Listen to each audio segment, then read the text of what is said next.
Hi, everyone. Among other things, let's dedicate this learning session to the speedy recovery of your friend who was in the accident and everyone who needs healing in this time of a lot of need of healing.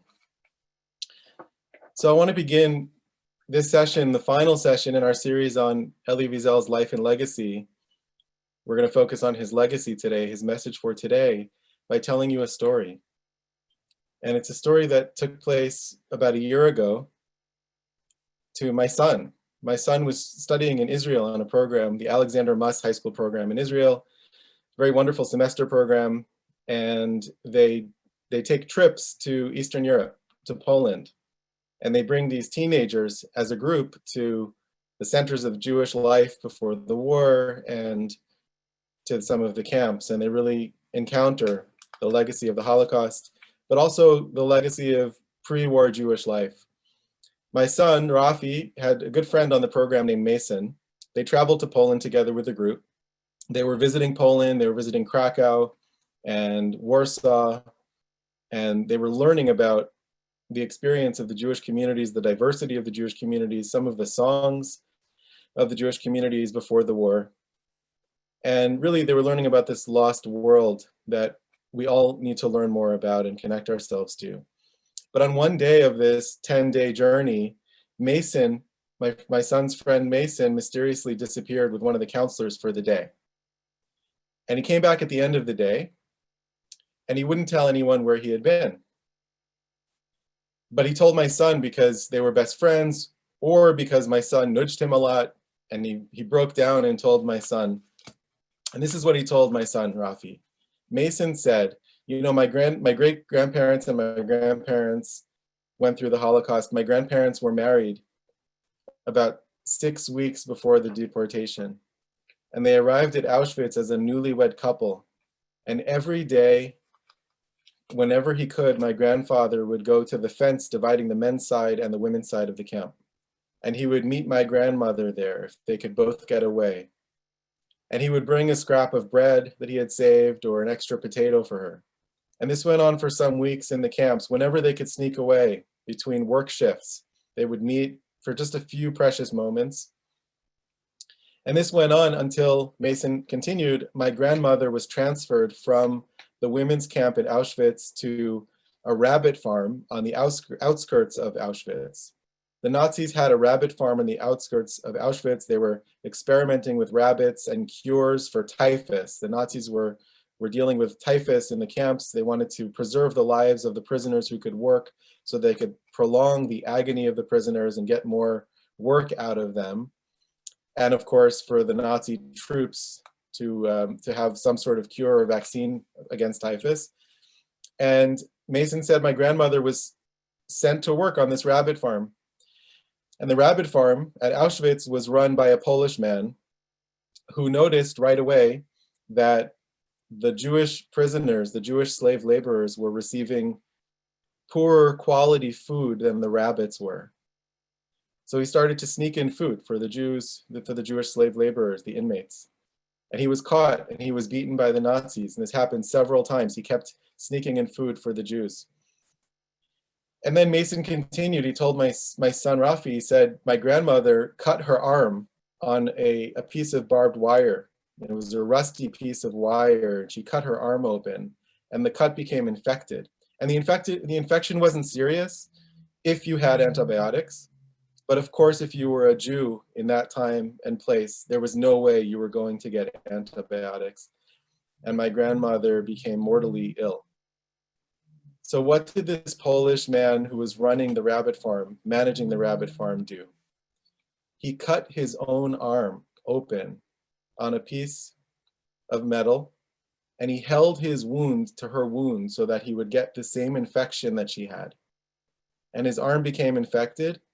He got the same kind of sepsis that she had. And he went to the Nazis and he said, I'm one of your best managers.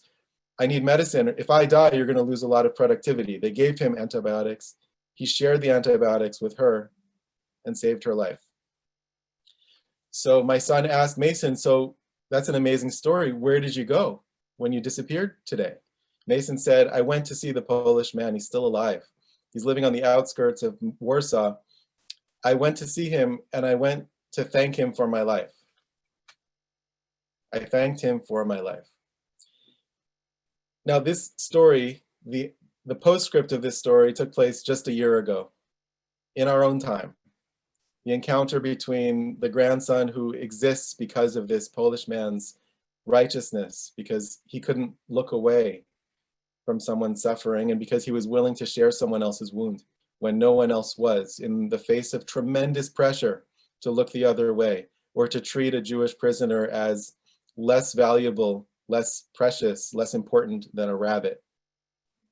And this raises questions for us today about what does it take to become the kind of person who will make that kind of choice in the face of pressure, to see someone who is unseen, to see someone and help someone who's marginalized and vulnerable, and to refuse to victimize someone who's already been victimized, and to stand up and do the right thing at great personal risk. What does it take to be that kind of person? And I share this story because this question and these questions have so much to do with the legacy of Elie Wiesel. And what I want us to consider today is what is the legacy of Professor Wiesel, and what is the message of Professor Wiesel for us today? For us as human beings, for us as Jews, as citizens, as global citizens, as friends, as family members. What does it mean to be a good person? And what does Professor Wiesel teach us about our power to stand up against hatred and to do the right thing even when it's hard? What does it take? And this is a question that I'm very pleased that my son is now asking too, after his encounter with Mason's story. Professor Wiesel, we've talked about his influences, we've talked about his upbringing, we've talked about the themes and obsessions and preoccupations of his life. In the first session, remember, we talked about his teachers, we talked about his childhood in Siget, we talked about his experience of Jewish life and religious life. We talked about his love of learning, and we talked about the experience of night that he wrote about in the book Night. And last session, you remember, we spoke about his preoccupations and the themes and motifs that he returned to over and over again throughout his life. Questions of faith and doubt, and the concept of a wounded faith that can coexist with questions, that can incorporate questions into a life of faith. We talked about madness and what is the proper response when the world goes mad. And remember, Elie Wiesel said it's not to pretend to be sane, it's to choose a better madness, the mystical madness of hope, and to think creatively about solutions to the world's problems that might appear to be crazy. It's to choose a better madness. We talked about language, his obsession with language and the dangers of language, the ways in which language can be contaminated, can be used as weapons, but also the ways in which language can unlock the cage in which people find themselves imprisoned, and the ways in which language can convey truths and questions that can help others along their journey. We talked about all of this, and I want us to consider now, what does this mean for us today? And if we look at Professor Elie Wiesel's legacy today, we know, first of all, that he left us a library of works of fiction and nonfiction that are very important in the literature of humanity as documents of someone's wrestling and questioning with some of the biggest and most enduring questions that humanity has ever faced. Questions of memory, questions of hatred and indifference. How do we deal with the fact that for every person who is suffering, there is a face in the window watching as a spectator, watching and not intervening? How do we deal with the ways in which the world seems to press down on human freedom? What do we do with the quest that we have and the hope and the yearning that we have for a better world when that hope is defied over and over again by the events of history? These are the kinds of themes, among many others, that he addresses in his fiction. And in his nonfiction, he explores the world of Jewish life and Jewish learning, the portraits that he paints of biblical figures, of rabbinic figures, of Hasidic masters, are beautiful, welcoming, warm. They have a kind of pre-war, old world warmth, together with a very rigorous, precise, and passionate philosophical quest for understanding. And so books like Messengers of God, Souls on Fire, Sages and Dreamers are essential for anyone who wants to explore Jewish life and Jewish history and Jewish religious texts through a contemporary lens that is deeply aware of the most difficult questions that one can ask after the Holocaust, and that in spite of all of that is still in love with the Jewish tradition and the characters explored in those books.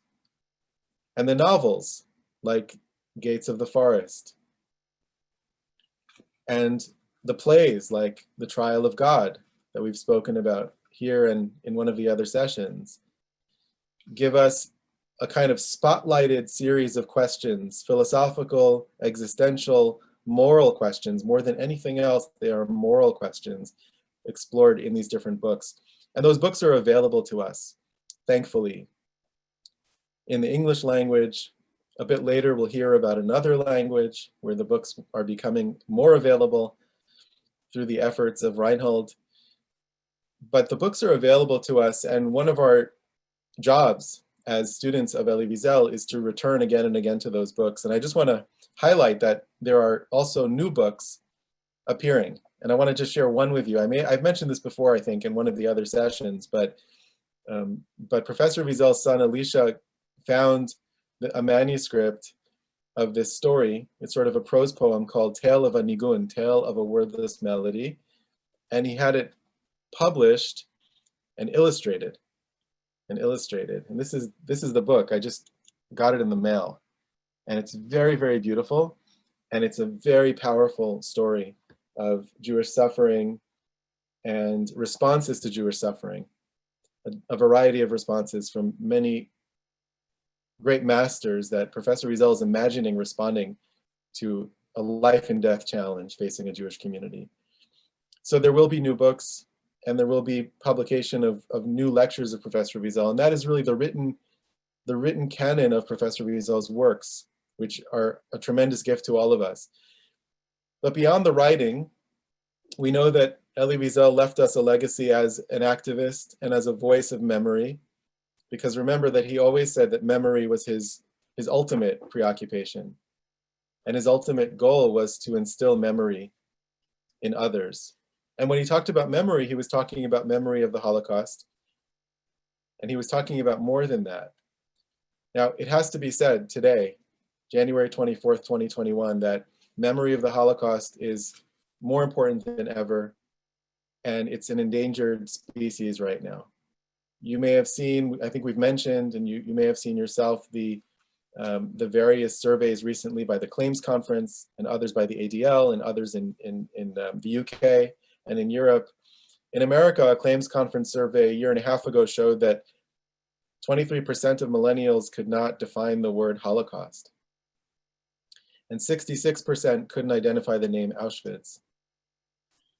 And this is deeply alarming to any of us who care about Holocaust memory, and especially to those of us who care about Holocaust memory because we care about the memory of the Holocaust itself, but we also recognize that the memory of the Holocaust has a profound impact on everything else, because Holocaust education and Holocaust memory is about the Holocaust, a unique event in human history, but it's a unique event that has universal messages and universal applications about what happens to human beings in the most extreme circumstances. What are the choices that people make?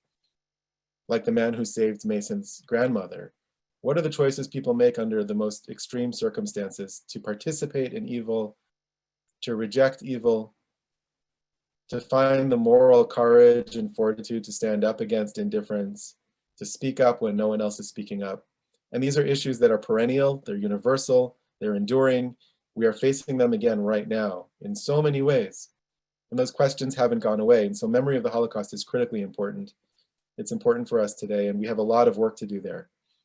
And so one of the places we can turn for powerfully effective Holocaust education and memory is Professor Wiesel's own words on the subject, starting with Night.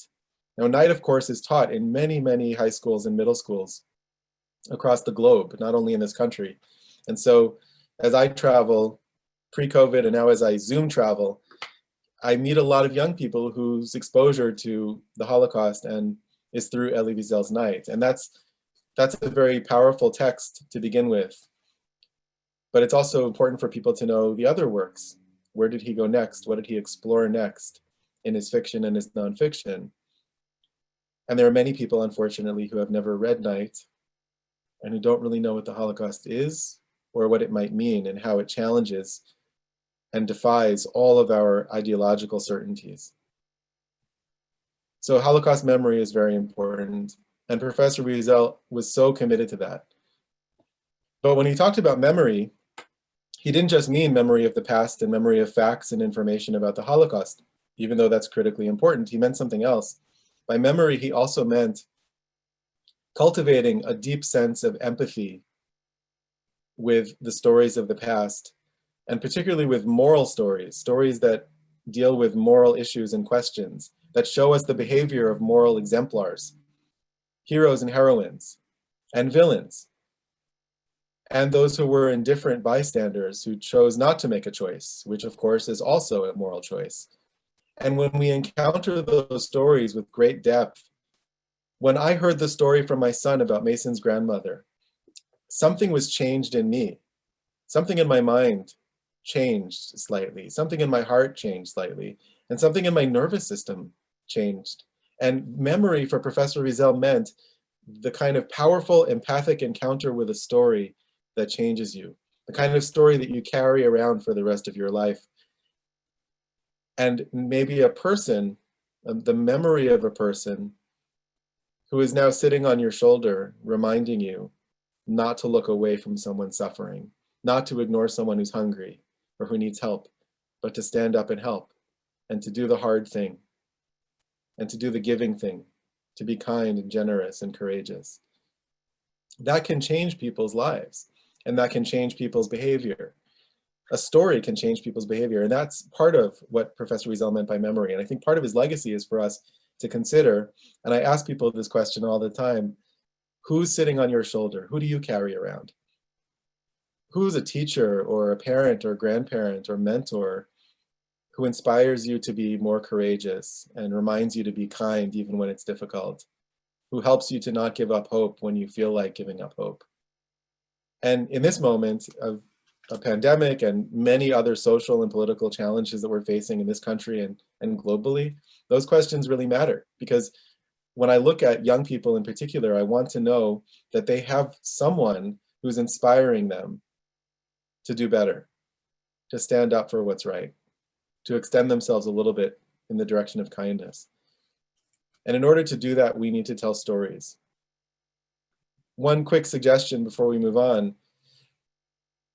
I often ask people to consider adopting a story. One story of the Holocaust, one story of moral power, moral courage, or moral failure. And to tell that story at every opportunity, a family gathering or celebration or Shabbat dinner. And if each one of us adopted a story, we would ensure that those stories remain alive and remain forceful, powerful sources of sensitivity and of courage and compassion. So think of a story you might adopt. Think of a story that you already carry around that means a lot to you. One story that you want to share with people in your life, particularly younger people. I think this is part of what Professor Wiesel was doing in telling the stories that he told in his books and in the classroom and in his activism.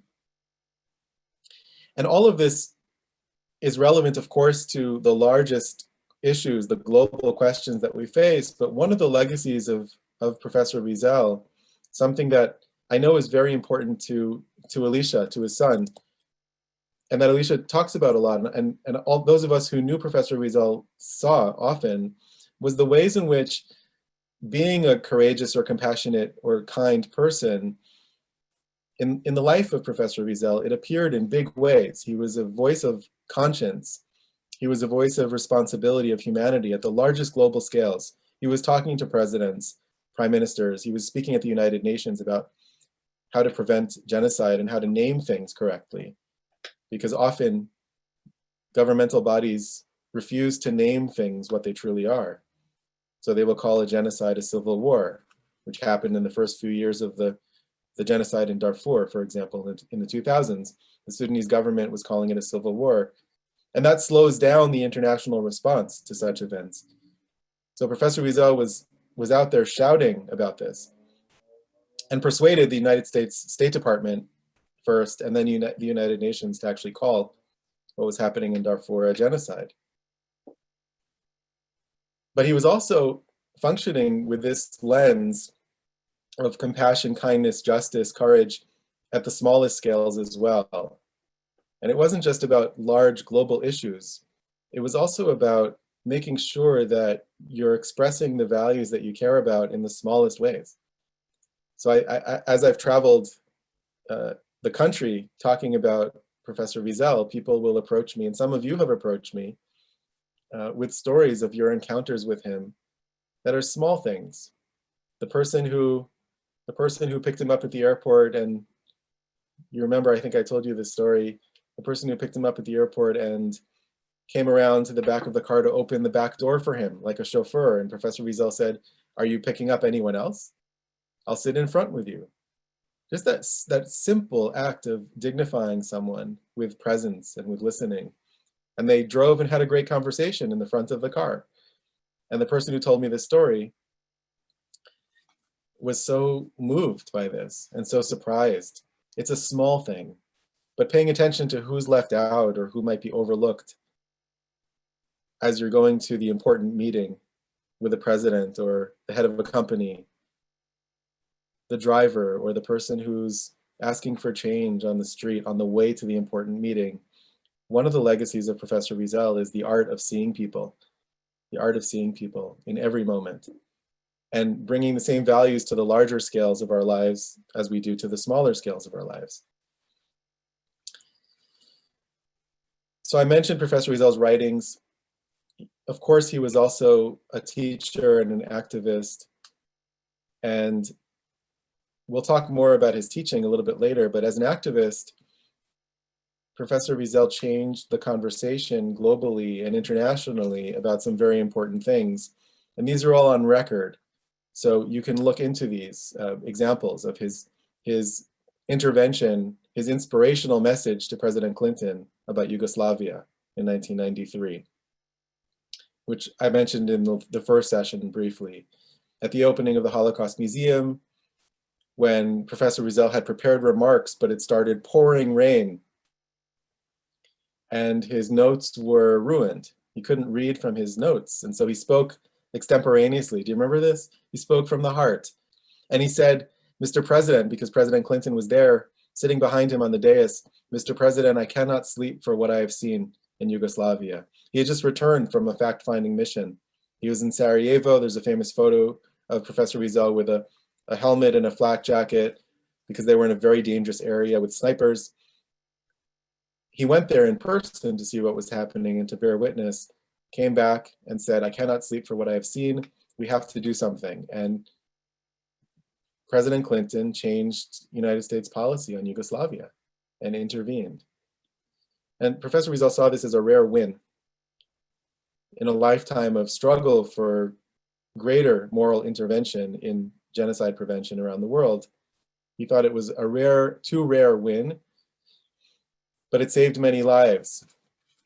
And it created a precedent for using power to prevent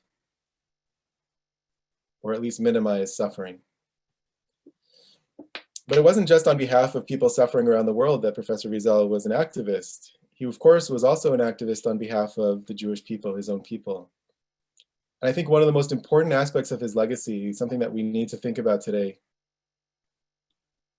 a lot, and it shows up a lot in different contexts, in political discourse, in some of the challenges we have in our own communities to have effective dialogue between people with different values, is the way in which Professor Wiesel managed to integrate particular commitments and universal commitments. His particular love of and commitment to the Jewish people, and his universal commitments to anyone around the world, anywhere who was suffering. remember, what he said was, because we suffered, no one else should ever have to suffer. And because when we suffered, the world was silent, when other people suffer, they need to hear us. They need to hear us responding. We have to think about the personal qualities that allowed him to transform his own experience of suffering into a powerful universal commitment without letting go of his particular Jewish identity and commitments. I mean, that is an almost miraculous thing. For someone to experience the Holocaust and not retreat into a kind of safety of parochialism and say, the world let us down. We are giving up on the world. We don't care about the rest of the world. We only have to look after Jewish interests. That is a miraculous thing. And it's also miraculous for someone to survive the Holocaust and say, I'm not distancing myself from this ill-fated people. I'm going to stay deeply committed to Jewish life. I'm going to celebrate Jewish life and Judaism and Jewish learning and Jewish values while I'm involved in universal issues as well. It's a very powerful message, and it's a message that we still struggle with because tribal identities and identitarian politics are still very, very front and center in our current political life. The ways in which we feel like we are part of a tribe, and therefore we cannot be there for other people. We cannot create alliances across difference. Or some of us feel very comfortable creating alliances with others, but don't feel connected to their own roots. This is true in the Jewish community, but it's true in other communities as well. We're given a false choice between particular and universal. It's a false binary. And Professor Elie Wiesel knew that. And he knew that and he lived it, and he expressed it in his hosting and facilitating dialogue between many different kinds of people from many different backgrounds. The conferences that he put on, the seminars he taught, the classes he taught at Boston University, he invited that diversity. He loved interreligious dialogue. He loved interliterary conversations comparing the Binding of Isaac and Iphigenia and the Book of Job and the Bhagavad Gita. They all share commonalities from very different angles and very different perspectives, but those dialogues are so fruitful and so powerful, and they enrich all of us, and they don't threaten us. They're a gift to us. And what allowed Professor Wiesel to do this was that fundamentally, and if I had to identify one key phrase that captures the legacy of Elie Wiesel, it is two words, and some of you know it very well. His favorite phrase was, and yet, and yet. And yet is a certain kind of sophisticated move that allows you to hold the tension between two values that seem to be opposites or contradictory or mutually contradictory, to hold them in tension, to hold them in paradox very comfortably, and to say, I don't have to collapse this into a choice. I don't have to pick a side here.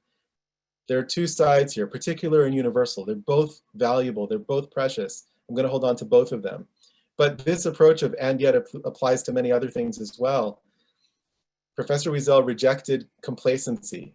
He wanted people to feel a sense of urgency in the world, that we have to respond to the suffering of the world. We have to do something to make the world better. We have to wake up every day thinking about that. We have to not sleep well at night when other people are suffering, on the one hand. On the other hand, he rejected despair. He taught an ethic of hope, which means an active hope, where you are engaged with what's happening in the world. You're not hopeful in the sense that you're watching Netflix hoping that someone else is going to take care of things. That's not really hope. That's quietism, that's passivity, that's avoidance. We all do that sometimes. I'm not judging it. I do it sometimes too, but it's not an approach to living, and it's not going to make the world better. Active hope means I'm engaged, I'm looking at what's happening in the world, I'm facing up to difficult things, and I'm therefore rejecting complacency, but I'm also rejecting despair. I'm choosing not to fall into despair no matter what.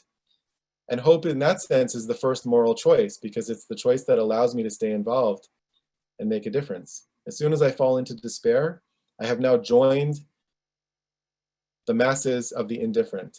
And the only people who are going to benefit from my despair are the haters. But as soon as I choose hope, maybe I'll do something to make things a little bit better. Maybe I'll find a new idea or a new solution or a new connection, and I can contribute something. Rejecting complacency and rejecting despair and choosing active hope comes from the same kind of lens of and yet that Professor Wiesel lived so deeply. It allowed him to see two sides of an issue. The same thing with conflict and constructive conflict and healing conflict and avoiding destructive conflict. He rejected the idea that we have to all agree. He loved diversity of opinion. He loved disagreement. In the classroom, he welcomed it. He invited it. He invited people to disagree with one another and to share their differences of opinion with one another. And he also rejected the idea that it's okay to fall into ad hominem attacks or disrespect when you're disagreeing with someone. And so there is space in the middle. There's an and yet. I disagree with you, and yet I respect you. I like you, and yet I disagree with you. It's good, it's okay. The same thing with religious texts. We're not going to ignore difficult religious texts, like the Binding of Isaac. It's a very difficult story. It's ethically challenging to read. We're not going to ignore it. We're going to remain in a state of fidelity to the text. We're going to take it seriously. We're going to remain true to the tradition, but we also have to remain true to our conscience and our sense of ethical intuition. And if we read something in the text that seems problematic, we're going to wrestle with the text until we interpret it in a way that has fidelity to the text and yet speaks to our current moment in a way that's going to lead to compassion. The same thing with faith. Professor Wiesel wasn't an atheist. He had a relationship with God. He believed in God. And yet, what a complicated relationship. And it wasn't a relationship of submission either. It was a relationship of wrestling.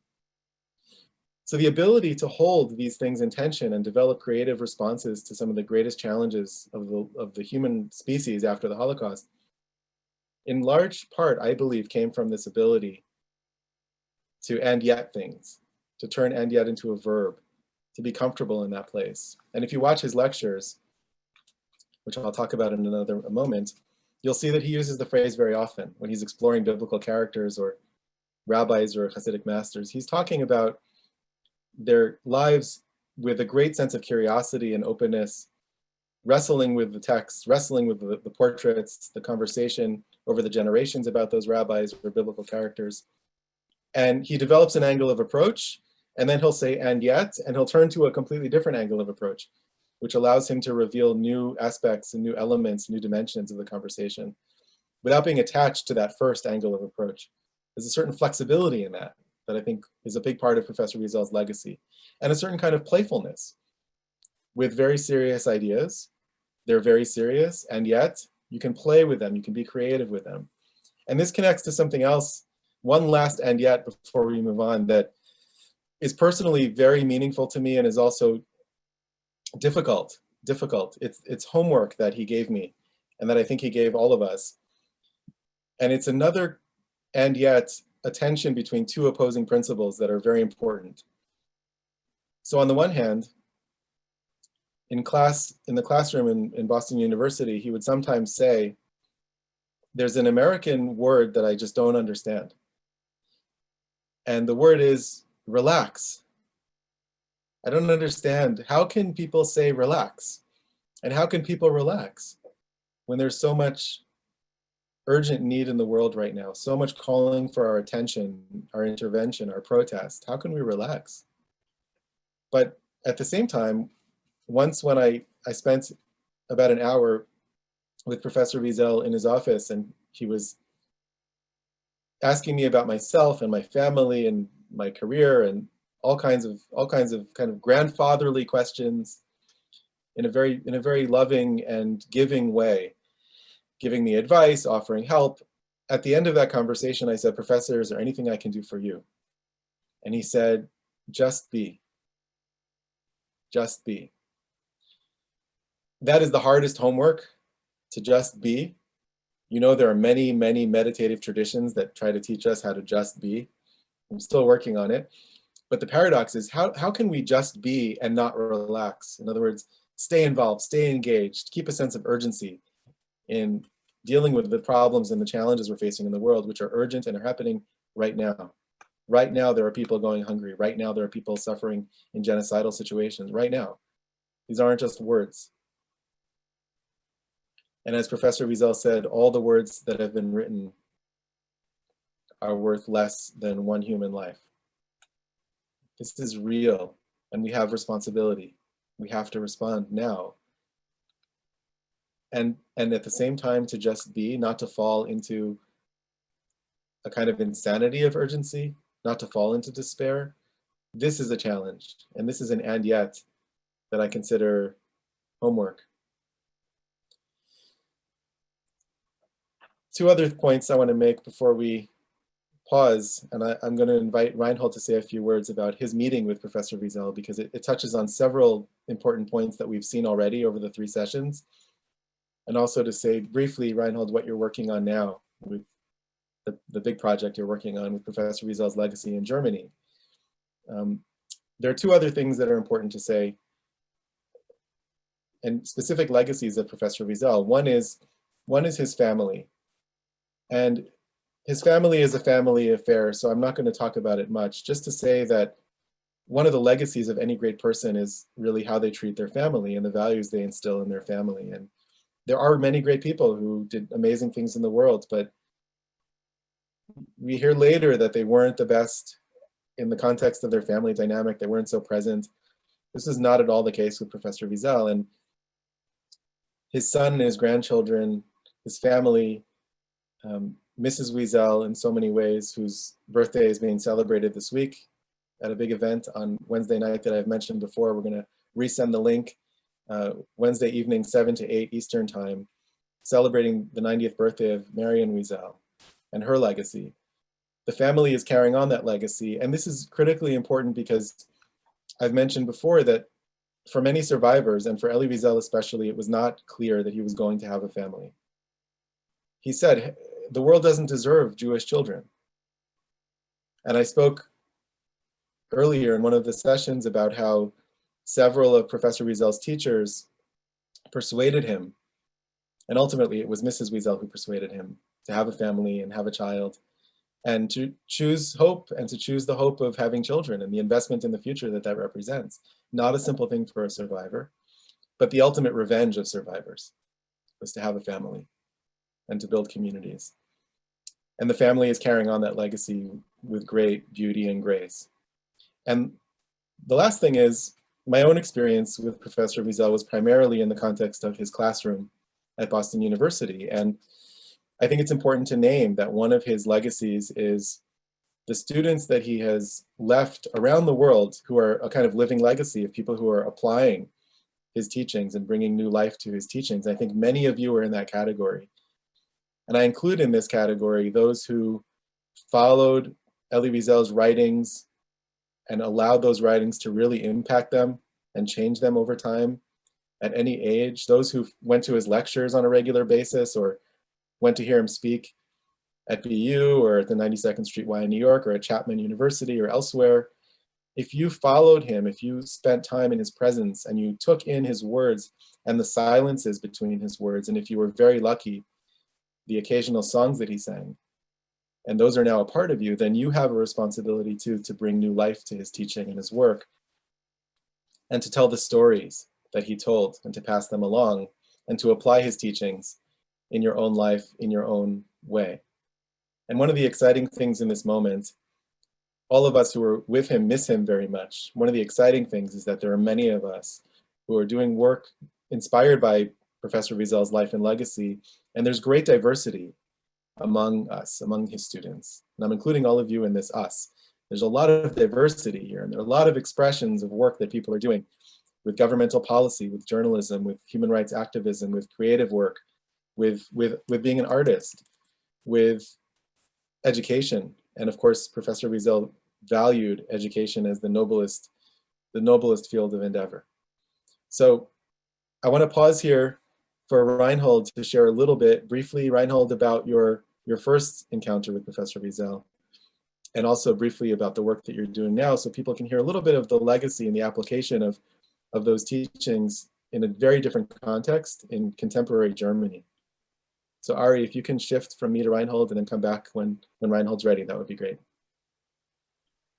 So thank you so much. Thank you, Ariel, for giving me the chance to say a few words. To be honest, I didn't want to say anything.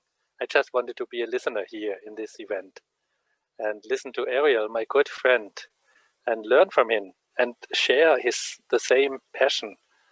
And so I was so enriched listening to you, Ariel. It's so great. Thank you so much for your powerful, for your so intense and at the same time so sensitive introduction and overview on the work and message of Elie Wiesel. I'm really enriched that I wanted to listen, but now if a good friend asks you something, you cannot say no. So if I may, I share a little bit of my experiences. How comes that a German like me, I'm Christian, Roman Catholic, that a German like me became the student, or let us say the pupil, the disciple of Elie Wiesel. In the 80s, I was studying Roman Catholic theology at Tübingen University. That's a place where I still live, Tübingen. And Ari, is it possible that I may share the screen for just 1 minute?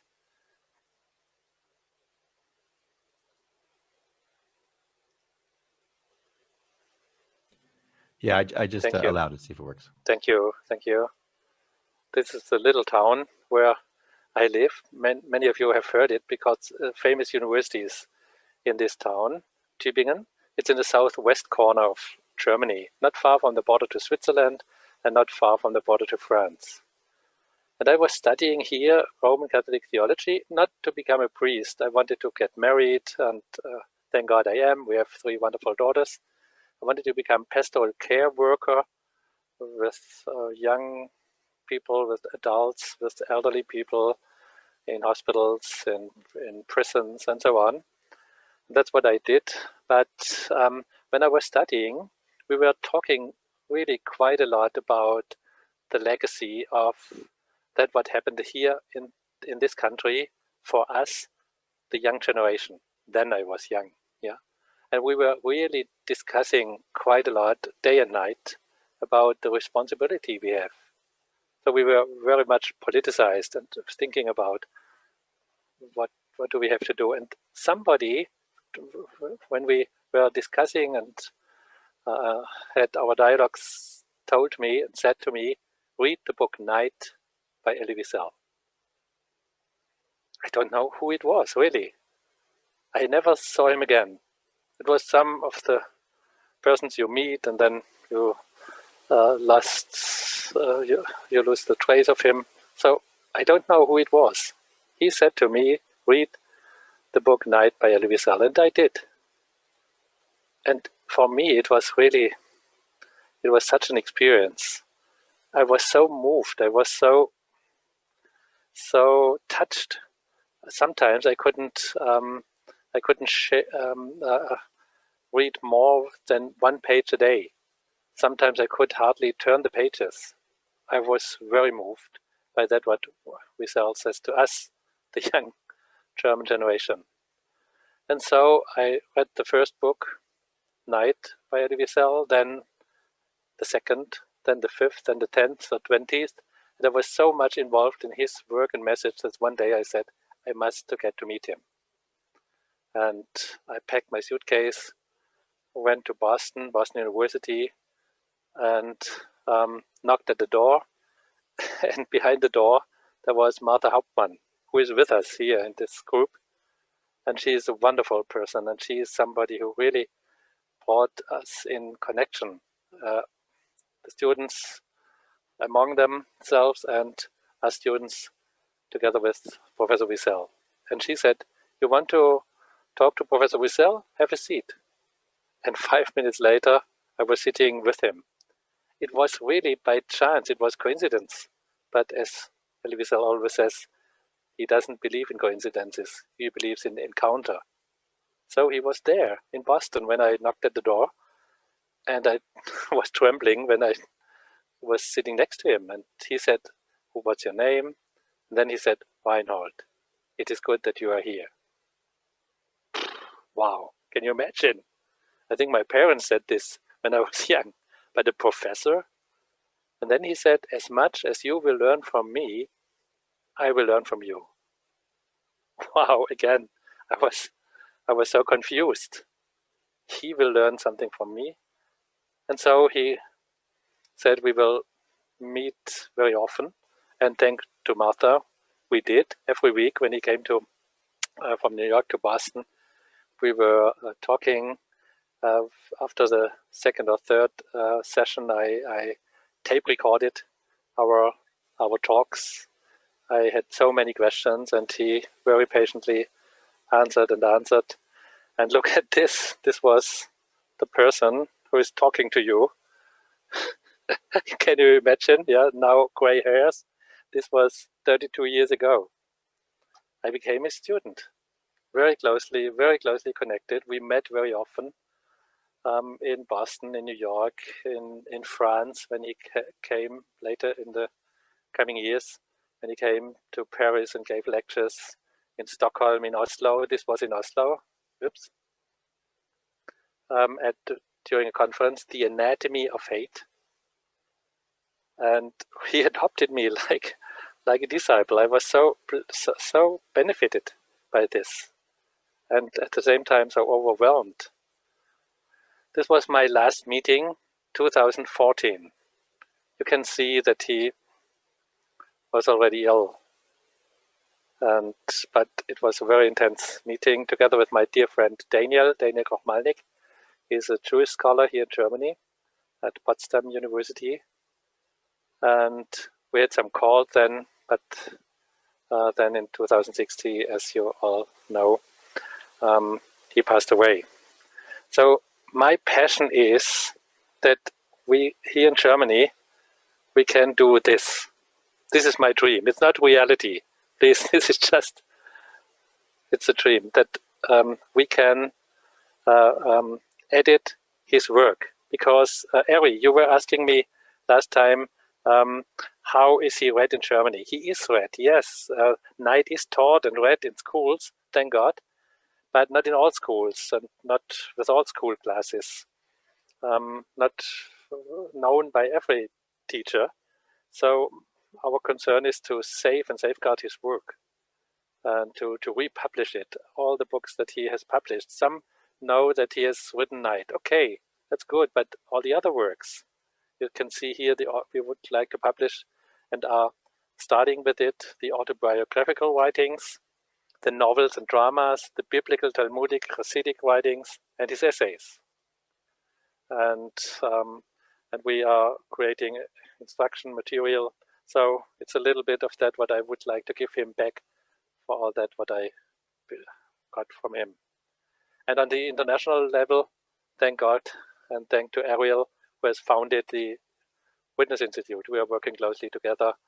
Many students by Professor Wiesel worldwide are working together in this Witness Institute. Ariel, you have founded it, and Elisha, Elie Wiesel's son. And we would like to give students the chance to learn of the message. So that's a little bit of that what my passion is. And thank you for listening. And thank you, Ariel, again, and Ari, for letting me have the chance to share this a little bit. Thank you, Reinhold. Much appreciated. Maybe you unshare your screen for a moment there, please. Yeah.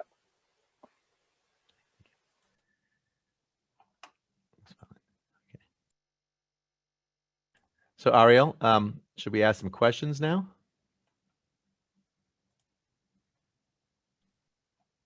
Thank you, Ari. Reinhold, thank you so much. We'll go to questions in a few moments. Just a few more things to share to wrap up. And of course, there's so much more to say. But I just wanted to remind everyone that, first of all, it's an honor, Reinhold, to have you here. And I'm so pleased that everyone can hear your story. The protagonist of the story is Reinhold, a young Reinhold with a burning fervor and desire to meet a master he has not yet met, but who is already his teacher, his master in a Hasidic sense. And the real to me, the real hero of the story is Martha Hauptman, who's here with us, who is such a profound door opener for so many, for me also. And I know there are several others here who were students of Professor Wiesel and still are. And Reinhold, I want to thank you for sharing all of that. And I want to just say a few more things before we open to your questions. One, remember that in the world's imagination, Professor Wiesel's message is captured in a few quotes.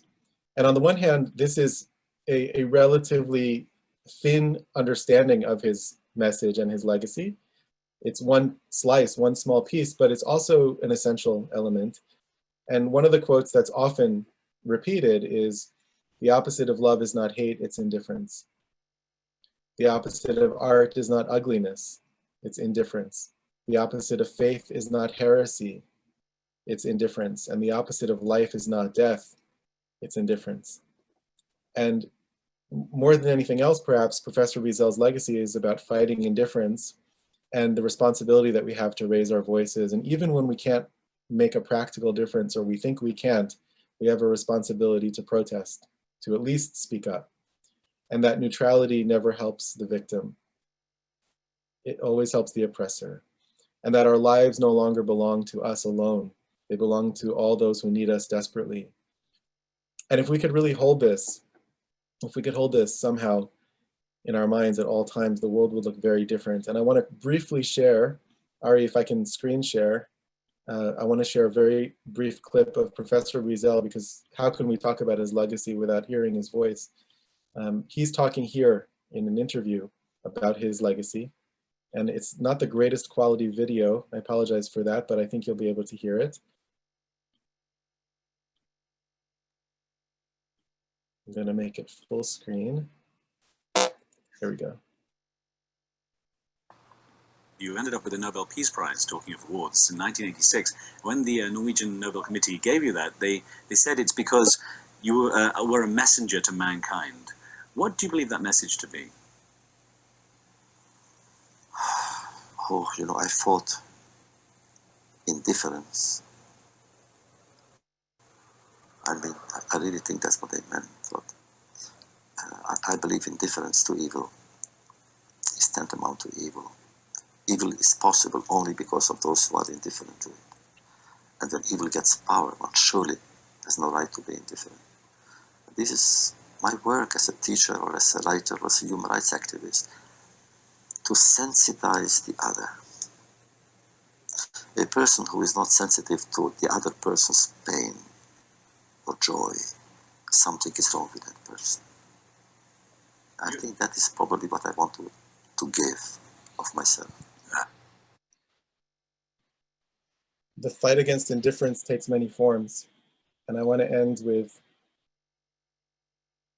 a story that you may have heard or read in my book, Witness, that took place in the classroom, in which a student asked Professor Wiesel to show the number on his arm to the class of 65 or 70 students. "Professor, can you show us the number on your arm?"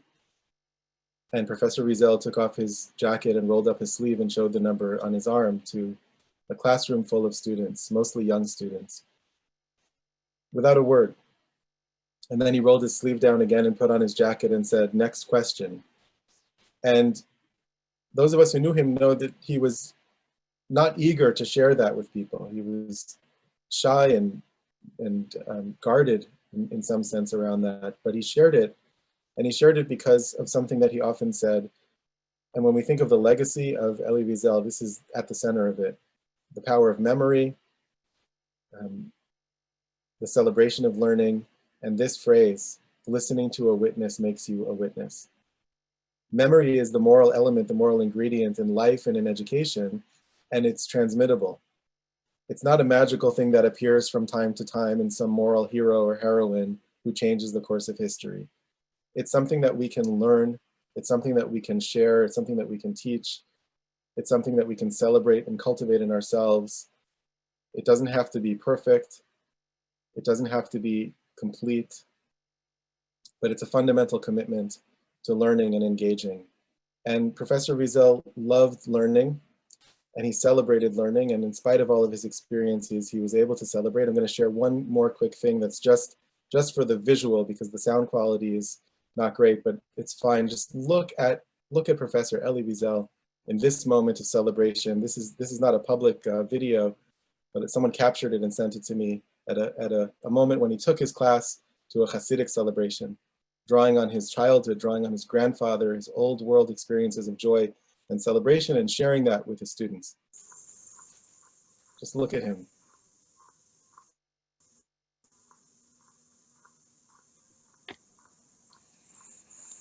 And this is how I think of Professor Wiesel, even now, with all of the intensity and all the urgency of the moral message. There's also a great sense of celebration.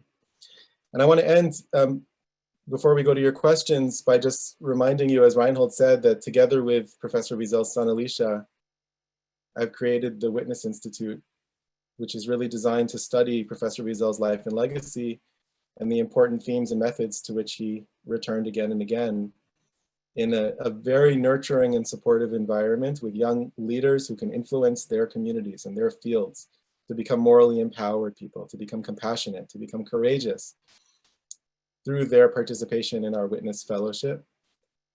And I want to invite all of you to learn more about the Witness Institute and to join me on this journey. We're at the very beginning of this work with Reinhold and several other students of Professor Wiesel, and wonderful advisors and wise partners and wonderful fellows. We're going to announce the fellows in the first cohort very soon. And I invite you to visit the website, witnessinstitute.org. And if you'd like, you can complete a contact form to receive more information and some short teaching pieces and written pieces as we go. And to invite you to consider supporting the Witness Institute, also to click on the donate button. Or if you'd like to learn more and have a personal conversation about getting even more involved, you can email me at the same email that you've been sending me your wonderful questions at info@arielburger.com. And it's a privilege to be doing this work, and it's a privilege to get to share some of my teacher's legacy, life teachings with all of you. So thank you all. Let's open to your questions now. Thank you, Ariel. Thank you for this three-part series. Many of us, I think, have known about Elie Wiesel, have read at least one book, and I think many of us are going to now read more. When we tie this into your series about Hasidic masters, I think you've helped book sales at a time when people don't buy books. So thank you. I ordered my book about the Nigun. Hopefully it'll arrive this week. I urge you all to order that book and order other books and read, or borrow books, get them from the library, buy them from your local bookseller, whoever it may be. So thank you, Ariel, and thank you for sharing the stories. I would also urge everybody to get involved in the Witness Institute. I think Ariel's right. We need to do everything we can. And it could be by supporting it financially. It could be by supporting it by just going to the website and learning about it and sharing it with other people. So please do go there. I'll read my small story. I don't think the story about Joey Eves came up randomly while Ariel is here. I think he's tapped into us and urged us many times that we have to do things to make the world a better place. So Joey Eves is the person I mentioned who is in critical condition and is a local resident here in Irvine. What I didn't tell you was that the reason that Joey Eves is so famous at my high school, at Maimonides, is because Joey Eves is Black, and his father was, I don't know if he's still alive, an Orthodox rabbi, and he comes from 4 generations. I don't know his whole story of how his family became Jewish, but he went on to play basketball at Yeshiva University. So you can look up his name, Yeshiva University, and you'll read a story about Joey Eves. And he went to Israel and he played basketball there. So to find him in our community and suffering was something that was really saddened me. And I want to do everything we can. So I want to thank everybody already who's donated their donation with the 18 cents to help bring his daughter here to be with the family. And I'll send you the article in the New York Times about Joey Eves. Just something I wanted to share. Okay, so going back, here are some questions. Ted Cooper asked, and my father asked the same question, how did Elie Wiesel land up at Boston University of all places? I'm sure he could have gone anywhere. Why BU? Well, he was courted by many universities, including Yale University at a certain point and others, but the president of Boston University courted Professor Wiesel aggressively, President John Silber, and was really trying to build a stellar faculty, including many Nobel laureates and others.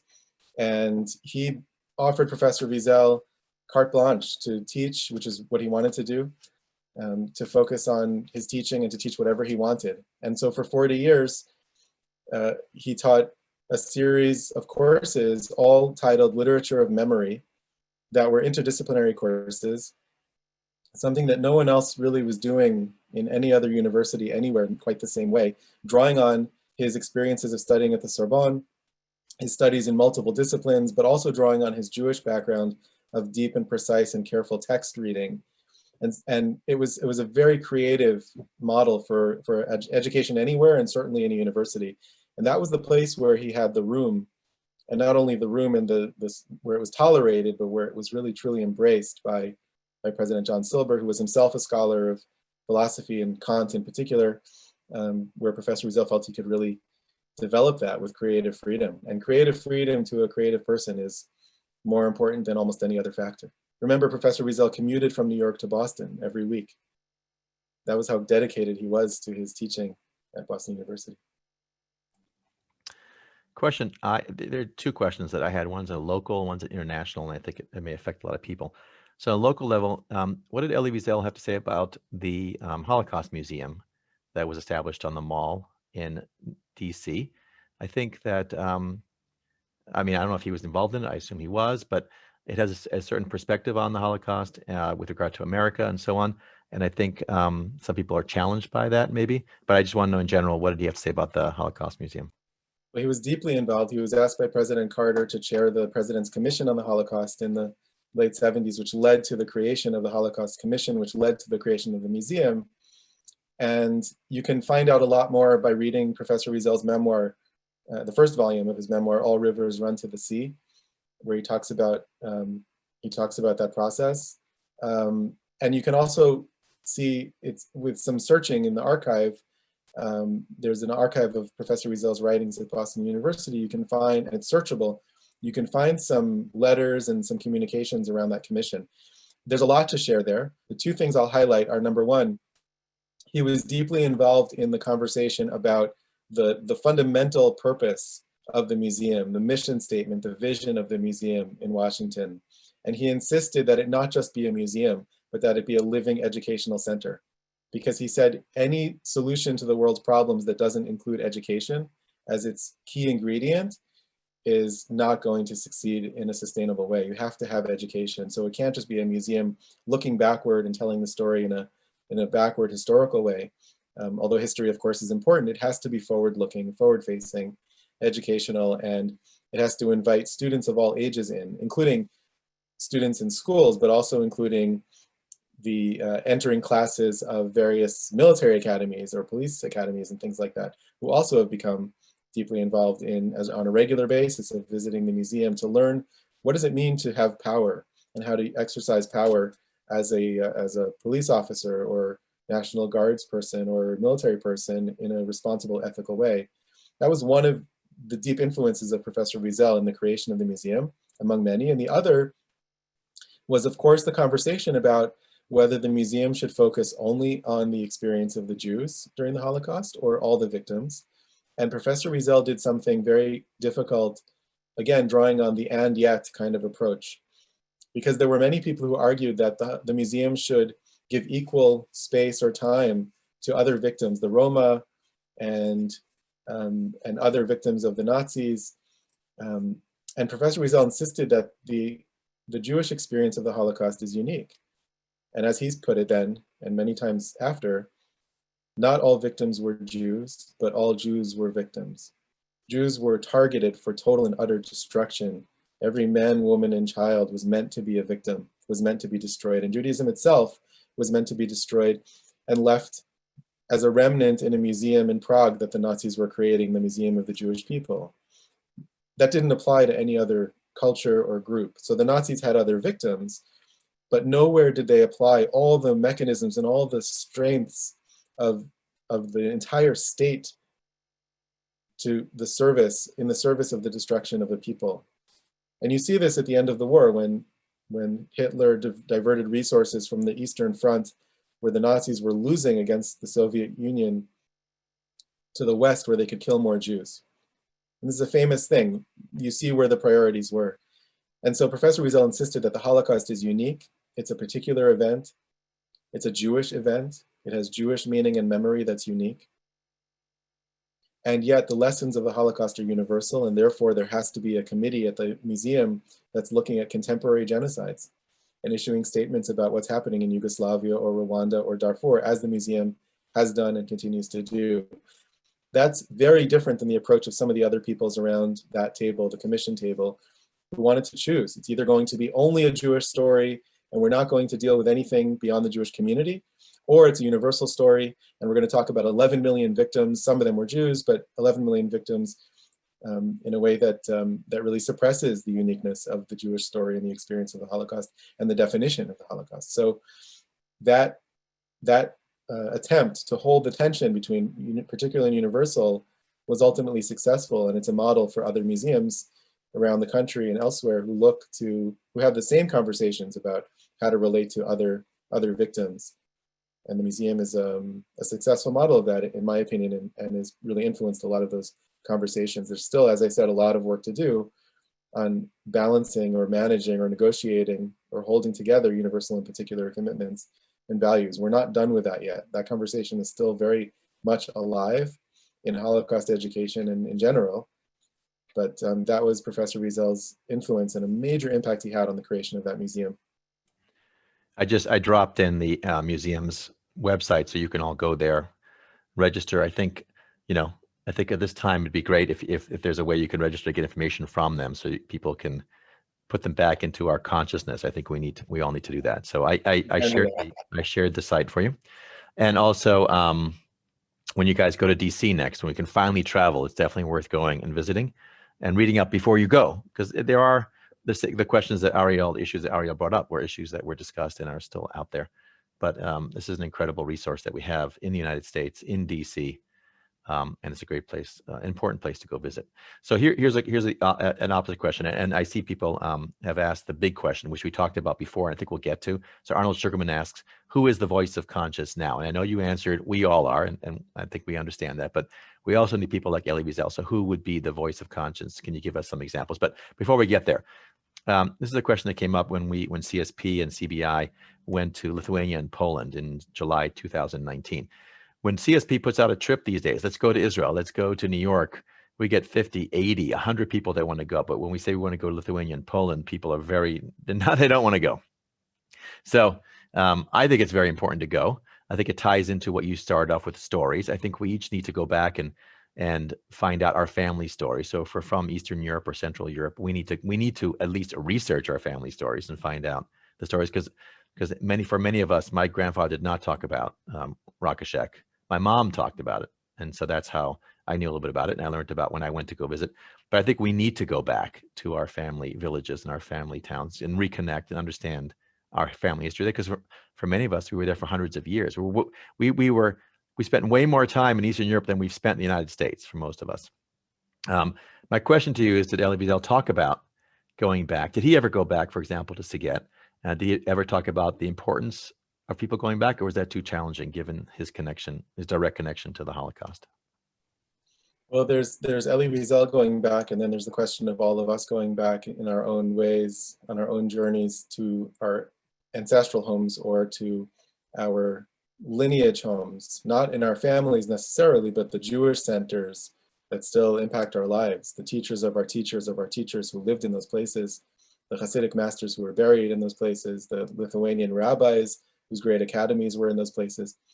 So many of us, the Jewish community is diverse, and many Jews are from North Africa or Arab-speaking countries, but those of us who originate in Eastern Europe somewhere have a deep connection there. And so Professor Wiesel went back to Siget, and there's actually a video you can find on YouTube of him visiting Siget and interviewing some of the people who are involved in holding Jewish memory in Siget now, or then, in the 1980s, I believe it was. They also created a museum in his childhood home, and there's a museum in Siget about the Holocaust and about the Siget and about the Wiesel family experience. And I'll mention, in addition to that Professor Wiesel wrote I think it's in One Generation After, but it might be in From the Kingdom of Memory, a collection of essays. He wrote an essay called The Watch. And it's a very powerful essay in which he talks about going back to Siget, going back to his family home, and remembering that just before the deportation or the move to the ghetto, the family buried their precious items in the backyard of the family house. And he remembered that he had received a gift for his bar mitzvah of a watch. And it was a beautiful watch, and he buried it. And he remembered where it was. So he waited till night, and he went to the backyard of his family home, his childhood home, and he found the tree where he had buried the watch, and he dug and dug and dug, and he found it. He found the box with the watch inside of it, and he pulled it up, and he looked at the watch.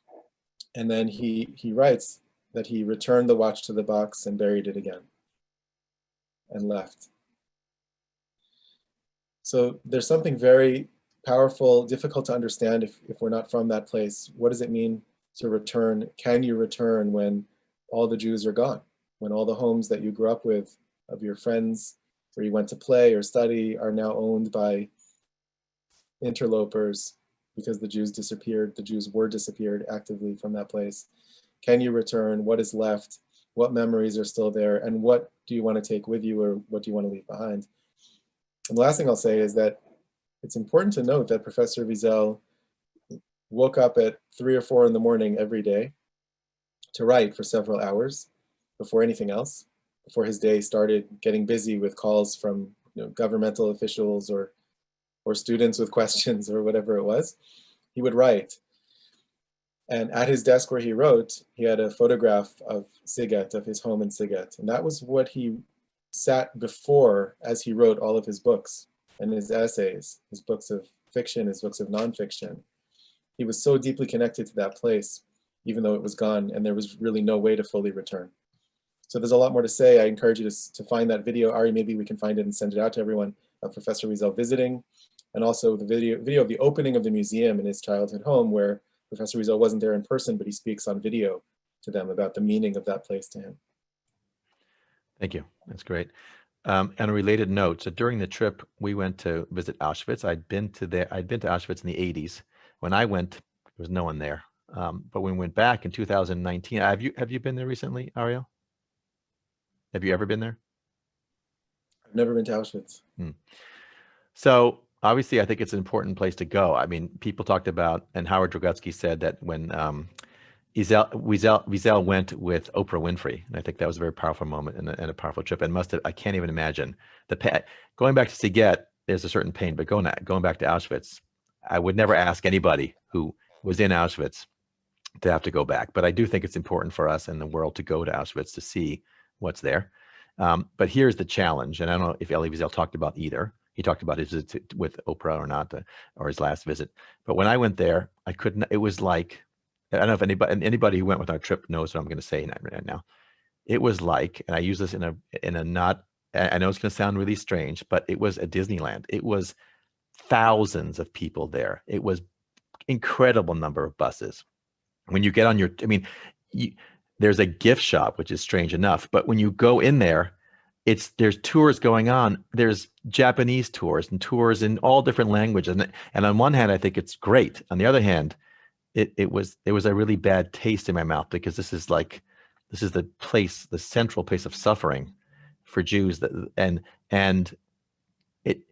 It's not that it was bad, but if some people were there, but it was a very strange feeling that it's become, if you go down to, if you're in Krakow, the windows talk about tours, right? And they say, come with us on our tour of the salt mines, come with us with our tours to Auschwitz. So to me, there's a good and bad thing about it. I don't know if Elie Wiesel ever talked about. You're onto something. And one of the things that he said often was that he was very concerned about Holocaust denial, but he was much more concerned about the banalization of the Holocaust, which means telling the story in a way that doesn't acknowledge or honor the immensity of what it means. And the examples he would give were, he heard someone say something like, I was in a traffic jam and it was just a Holocaust. And he was just incensed by that casual use of a word that should be a sacred word, that really should make us tremble whenever we hear it. So he struggled with those things. And one of the questions, and you may have seen, there's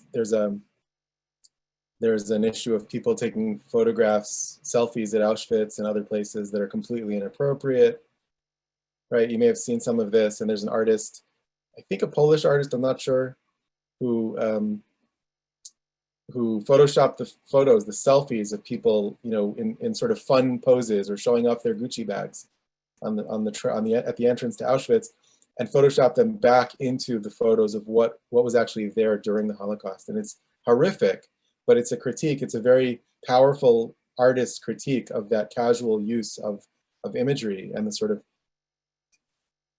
lack of sacredness in the way that some people relate to the story and the sites. It's a big issue. And it's one of the many challenges in Holocaust education, is how to maintain that sacredness without making it totally inaccessible to people.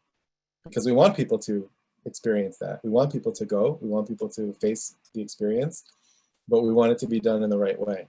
And that's why, you know, there are many programs for young people, like the program my sons have gone on, which are very well crafted and well designed and carefully, thoughtfully designed.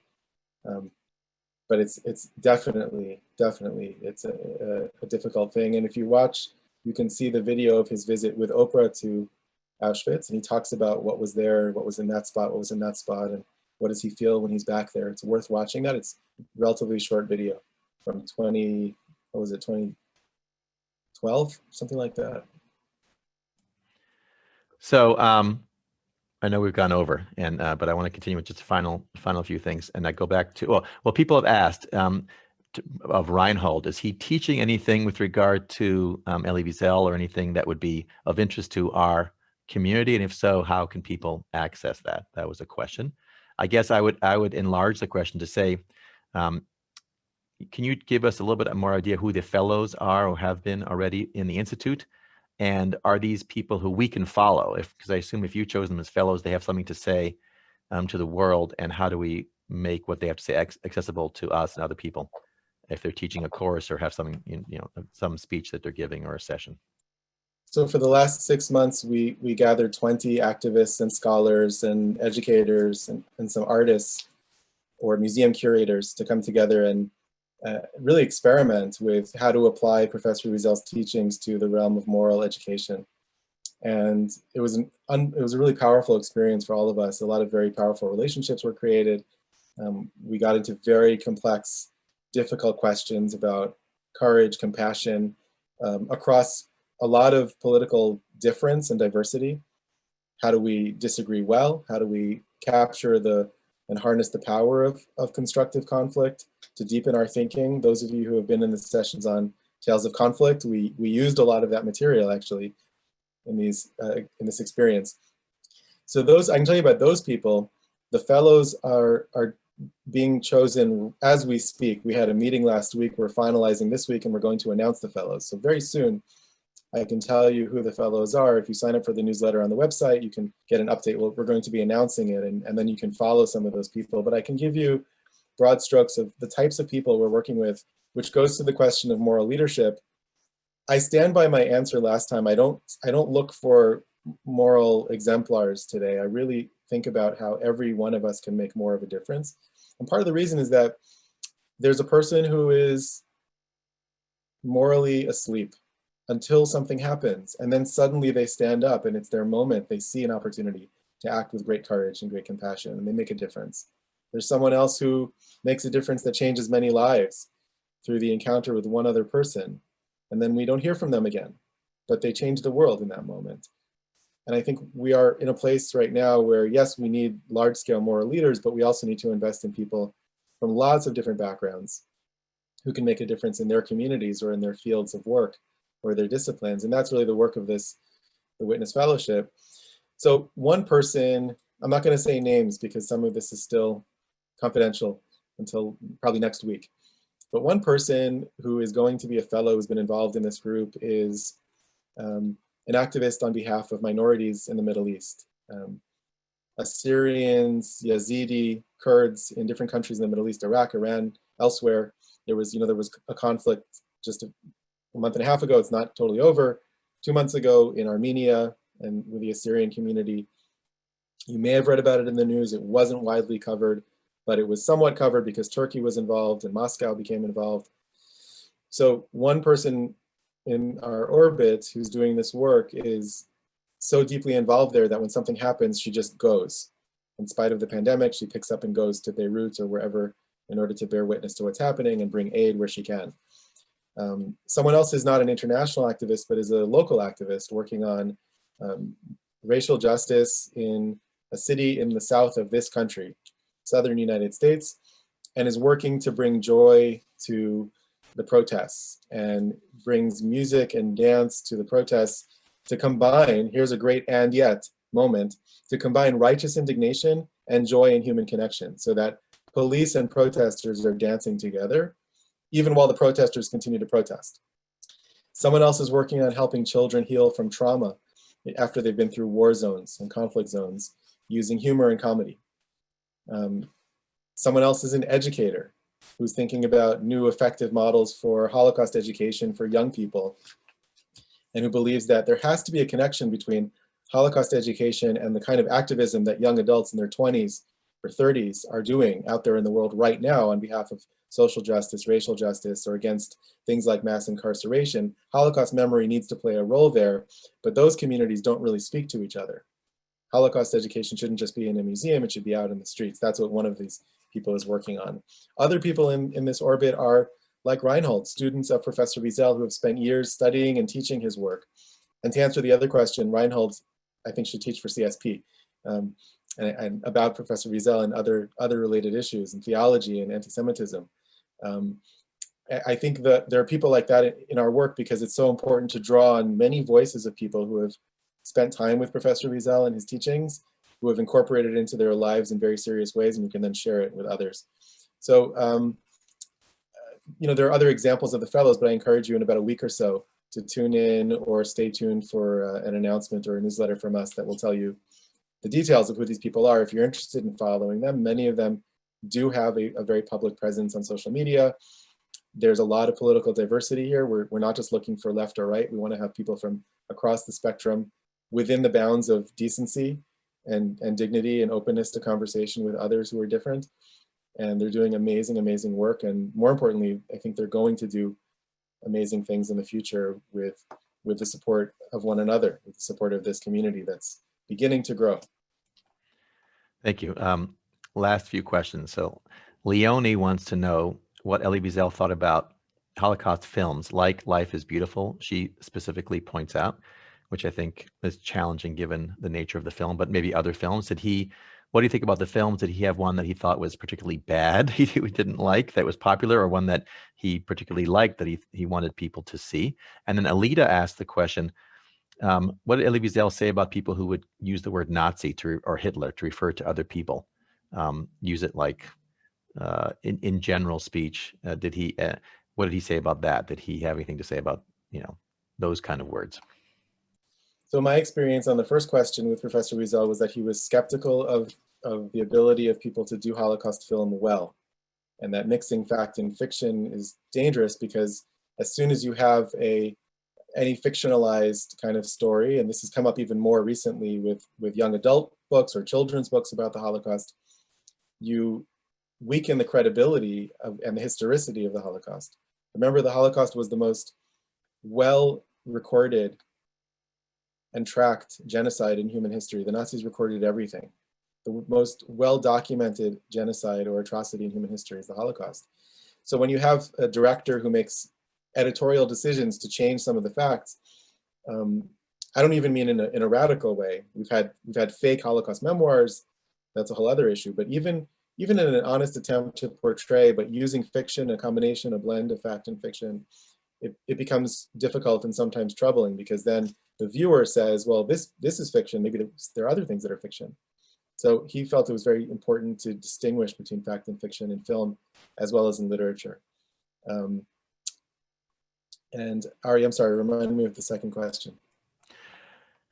People who use the word Nazi or Hitler to refer to other people. That's an easy one. I think I repressed it because it had the word Nazi in it, but that's a clear one. He didn't like that at all for several reasons. One, the comparisons are dangerous. They trivialize the Holocaust. If we're talking about actual Nazi war criminals, that's one thing. If we're talking about neo-Nazis, that's a different thing. Clearly important to fight, to name, to call out. But the first act, one of the lessons that Professor Wiesel taught us in the world is, as soon as you see the first signs of evil or hatred, fight it right away. Don't wait. Don't wait. Don't hope for the best. Don't be passive. Challenge it right away. And what's the first step in fighting evil? It's naming it really well. It's naming it with precision and rigor. And we fall into two traps. One, we see something that's actually evil and we excuse it. We call a genocide a civil war. We say we don't really know what's happening there. There are two sides of the issue, when in fact, there's really a clear story. There's an oppressor and an oppressed. This is what happened in Darfur in the beginning. And the other mistake we make is that we see something that is complex and troubling and perhaps problematic, but we run very quickly to judge it and to name it and compare it to something that it's not. So we will call something that is in fact a complex, multi-sided, multifaceted conflict a genocide. And we have to be very careful to name things with precision. This is where Professor Wiesel's Jewish learning background came into play, because he learned how to name things with great precision. So the act of calling someone a Nazi with whom you disagree, or someone you don't like, is like it's the worst way of obfuscating and blurring and blending the categories, and it trivializes and takes away from the intensity and immensity of the actual Holocaust. We're basically out of time, and people have some more, many more questions. So I'm going to, again, share info@arielburger.com, right? Yeah, and Ari, let me just say, some of you have written great questions. I love your questions. And I've committed to you to respond to your questions. So if you write to me, I'll get back to you. It might take a few days. It's a busy time, but I will respond to you. And the conversation certainly is not over. To talk about the life and legacy of Elie Wiesel in 3 sessions really is an impossible task. I've tried to signal some of the categories and some of the big topics to at least keep in mind, but there's so much more. There's so much more to read. There's so much more to view. His lectures are online at the 92nd Street Y and at Boston University. You can learn a lot from him directly, from watching those lectures, from reading his books, from talking to each other, and from sharing your questions. So feel free to write to me now or in the future as you're discovering more, exploring more, questioning more. Howard Merowitz writes that the challenge with the internet is that we all live in our echo chambers, and that the internet is set up now to send us things and put us in a place as opposed to in the middle, make us further extremists in whatever we say. And so it applies to this that we're talking about. And how do we fight that? That's a question that I think that's one of the things you're trying to do with the Witness Institute, is to get a message out like that. But I think it really goes down to what you said. It's about stories. It's on the personal level. It's about using specific examples of specific stories to share of what's going on in a particular place. That's very powerful. It's very hard to take in a concept like the Holocaust, but you can take it in on a story about the Holocaust. So I think that's the way you fight it. How do you get it out the internet? I don't know. I think everyone on here has to read a story and share a story with other people.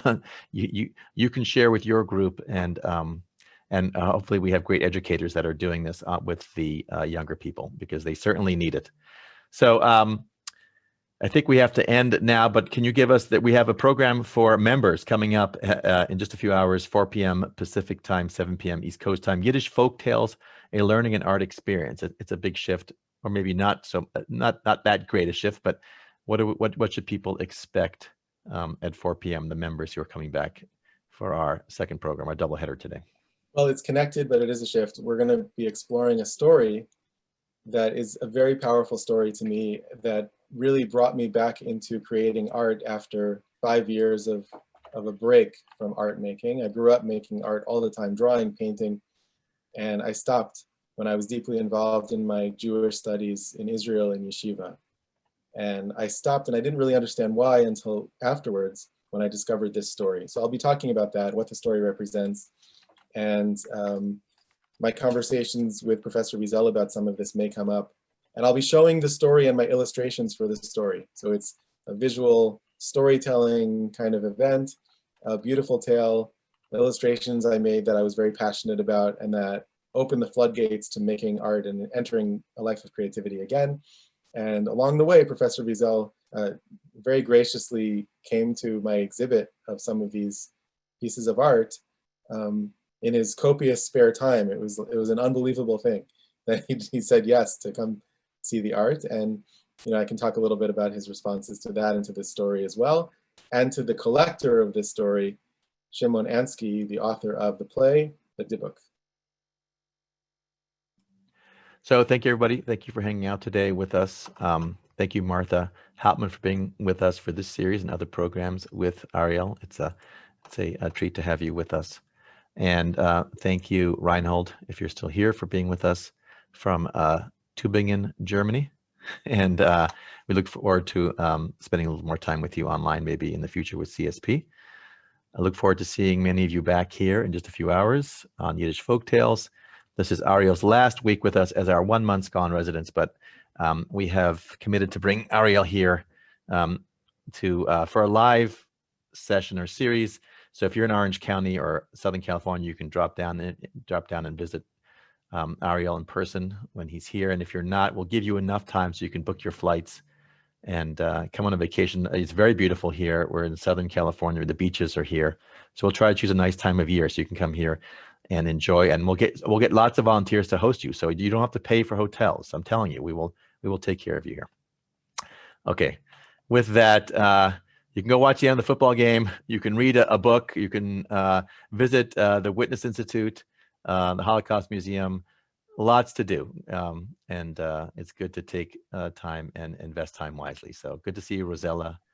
Look forward to Torbjorn. Nice to see you as well from Norway. We visited with him last week. So thank you for coming from all around the country, all around the world to be with us for this particular sub-series. Looking forward to having you all with us this week for Ariel's last week. Many programs. Take care. Be safe. Bye, everyone. Take care. Get inoculated. Get the vaccine. Tamara Martin Brower. Nice to see you. Bye, guys.